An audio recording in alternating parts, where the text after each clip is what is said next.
Hey guys, welcome back. Before I jump into this video about the Naked Heat Collection, I want to remind you, click the little subscribe button below so you never miss a thing. So today I'm going to be sharing all of the Urban Decay Naked Heat Collection. This palette is going to launch on urbandecay.com June 12th.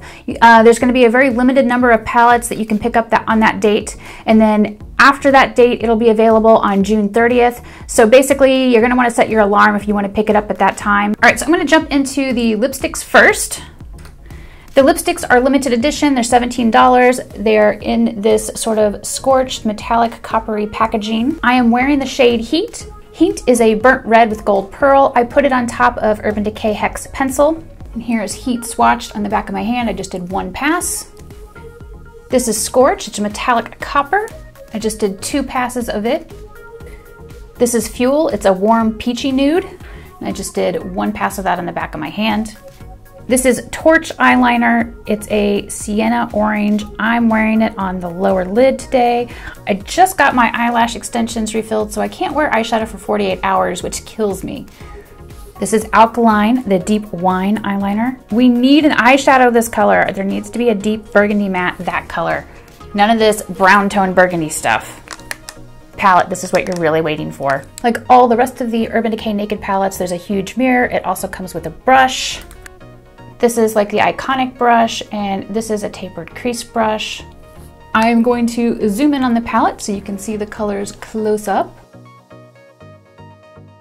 So the way I swatched these, I put primer on my arm, and then I took the Urban Decay Moondust brush. I ran my brush back and forth 3 times across the eyeshadows, and then I basically pretended like each little square on my arm was my eye and just kind of brushed over it like I was putting eyeshadow on my eye.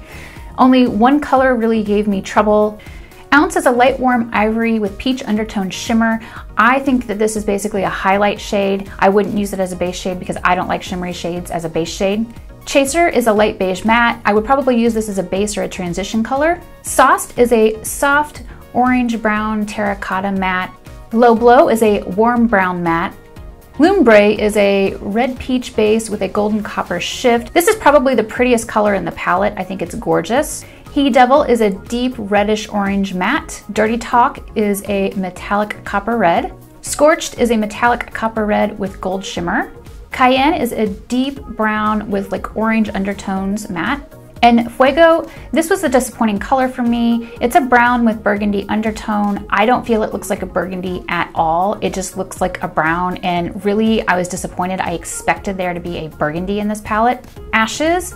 This is a deep burgundy brown, kind of like Punk from the Gwen Stefani palette or the new single that's available.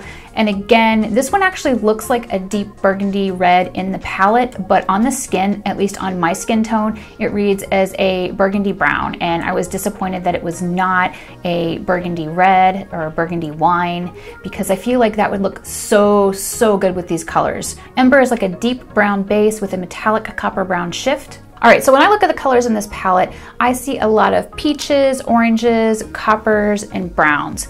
I'm so disappointed that these 2 colors don't actually have more red in them. They have too much brown in my opinion. So yeah, I was disappointed that there weren't really any true reds in the palette. But if you own the Urban Decay color Relish, you can absolutely use it with these shades to bring out the red tones. I wish this color was in here because it looks like it belongs in here. I know a lot of people have compared this to the Anastasia Beverly Hills Modern Renaissance palette. I feel like because this doesn't have any true reds, that's not a good comparison.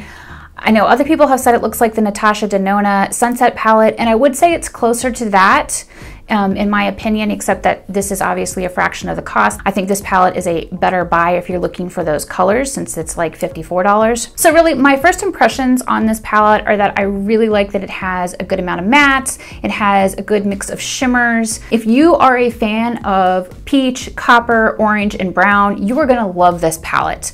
If you are somebody who wants true reds, you're gonna be disappointed. If you're somebody who enjoys like these terracotta shades, you're gonna go crazy for this palette. I think you will love it. The only color that I really felt didn't have the best payoff was in Fuego.